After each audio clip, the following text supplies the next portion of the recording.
The opposition in Kenya is facing one major political headache. And I don't know whether you can actually help them resolve that political headache. How they are going to pick a single presidential candidate. By people who know that the only person who can send Kasongo home is His Excellency Rigathi Gachagua. Let me say this. He has said that he's going to the national table to discuss with the others. That's okay. Me, I'm not going to the national table. Me, let me speak for me because I know one person. Me, I know Rigathi Gachagua. The best president I know is Rigathi Gachagua. So let me speak for Rigathi Gachagua.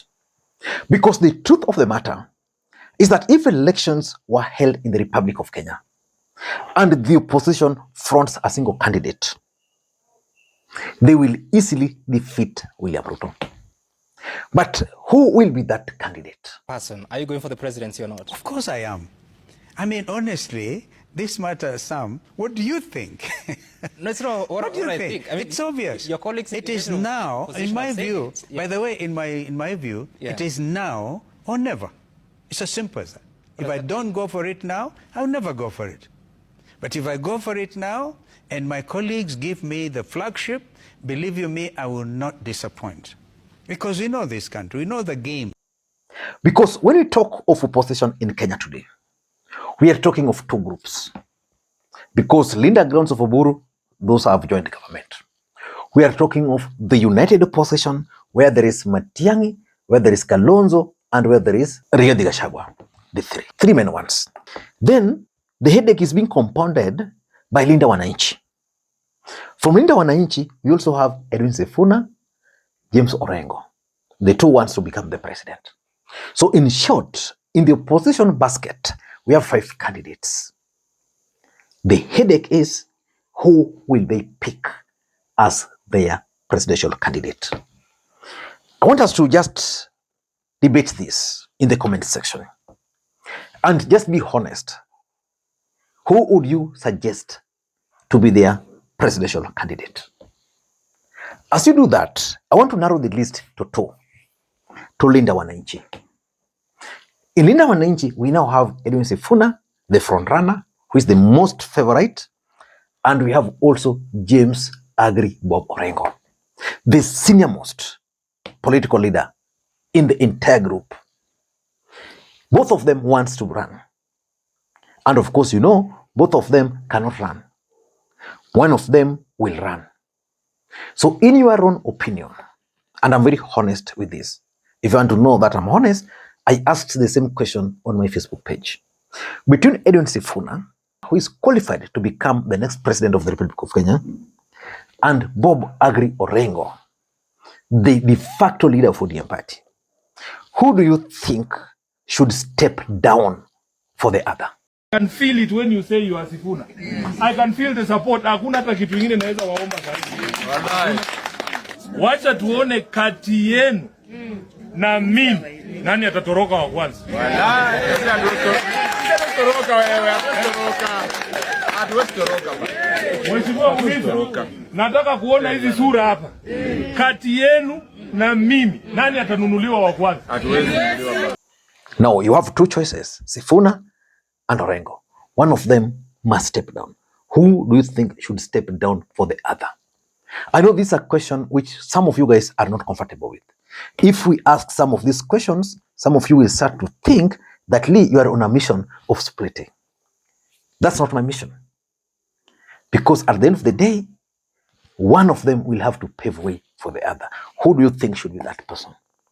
That's exactly what I want us to analyze in this video. Who do you think should sacrifice his bid for the other? Before I do that, in case you're watching this channel for the first time, please take a second or 2, click the subscribe button so that next time we produce a video like this, YouTube will automatically notify you. Ladies and gentlemen, I don't want to answer the question as to between Orengo and Sifuna who should step down. But I want us to look at some of the factors which they should consider when eliminating the boxes to be ticked. One of them is the game of numbers. Between Sifuna and James Orengo, who has the numbers? Of course, James Orengo is coming into the picture a bit late. Sifuna has been there, has established himself in Linda Wananchi. Orengo has also established himself within Linda Wananchi to an extent that he even declared himself the party leader.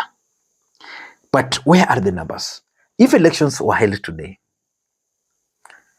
do you think James Orengo will sweep the Luo Nation if he's a presidential candidate?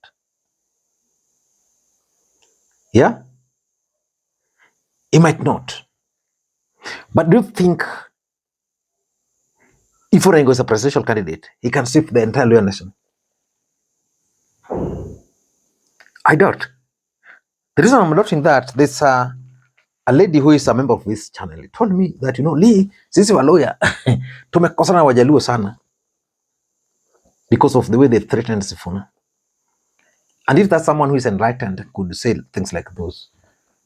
If Orengo becomes the presidential candidate and Sifuna is not, he might not. But for Sifuna, if he were to be declared the presidential candidate, I can assure you the entire Luo Nation, for the first time, will vote for him.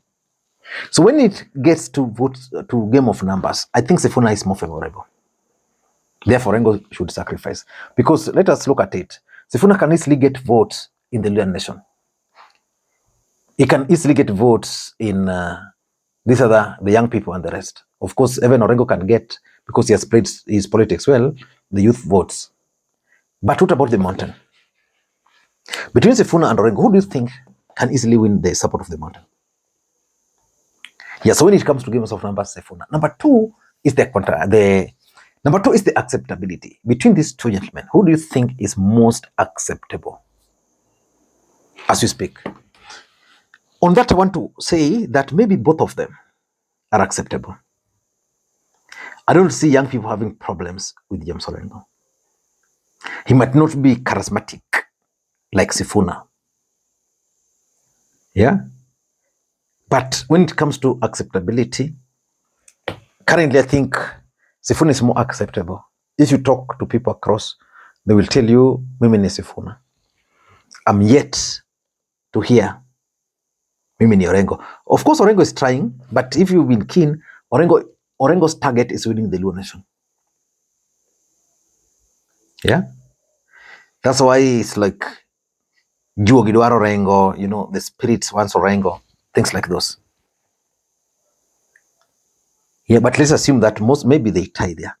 But I think game of number goes to Sifuna, acceptability, maybe most of them, because there are also people who believe that Orengo is more senior, more credible, has a stand, is not being swayed.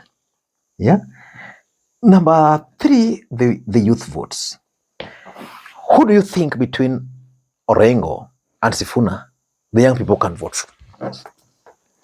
The truth is, the young people are sending a message to Sifuna and also to Orengo that they want a fresh start. I don't know whether James Orengo is part of that fresh start. But remember, they are even telling Sifuna that you should not attempt to join Rigathi Gachagua, because Rigathi Gachagua has been part of the system. If you join him, we are done. Do you think the Gen Zs will have a problem with James Bob Agri Orengo? I don't think so. But in terms of percentage, Sifuna will have a bit of support there. In fact, this discussion should have been between Sifuna and Bob, because fate is actually working in favor of Sifuna as we speak. And now let us look at the other factor, which is political experience. This one you give to Orengo. Orengo has been here. He has seen that. He has gone there. He has done this. So when it comes to politics, Orengo lives and breathes politics. In fact, people like Sifuna are looking forward to James Orengo. Orengo is their role model. Yeah, just like so many people. I remember the Moroccan ambassador one time came to Kenya and he was with a friend of mine, so I joined them. And he was saying that, for him,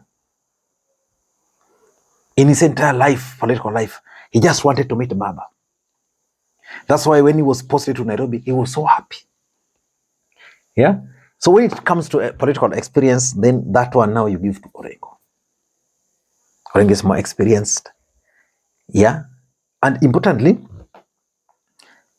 if the 2027 presidential election is going to be about transition only. Remember what Kibaki was supposed to do? Yeah, Kibaki was supposed to serve one term, then I ended. Even Raila in the last election, he was only to serve one term. But once in office, sometimes they change. So when it comes to transitional presidency, that they agree that, okay, the person we are going to elect in 2027 is going to sit there just for, let's say, 5 years. Then he's not going to be eligible to run. If that's the case, then Orengo is going to be the guy. Because at his age, probably, he might decide to not to run. But Sifuna running for the presidency at his age, and then you tell him not to defend, that's a joke of the century. So if the idea would be to solve the equations around the opposition candidate, so that you knock out Sifuna based on age, you leave Orengo and Kalonzo to square out. Then Linda Wananchi fronts Orengo, United Opposition fronts Kalonzo. That would be okay. Yeah? Then finance. I don't know if both Orengo and Sifuna have the money. Maybe they have the goodwill. But will that goodwill be enough to propel them to presidency? It's not easy to campaign. It's very difficult. That's why you'll see Linda Wananchi holding an event. Then they wait for 3 weeks. Then another one. 3 or even 4 weeks. Then another one. Because it's very expensive to hold political rallies in the Republic of Kenya. But the question is between Orengo and Sifuna, who can attract funding? I think most of them, all of them don't have the money, so they'll be depending on the goodwill. Yeah? So on that, you give both of them. So ladies and gentlemen, in your own assessment, between Orengo and Sifuna, who do you think should allow the other to run for the presidency? Until next time, this is Makwiny. Bye-bye.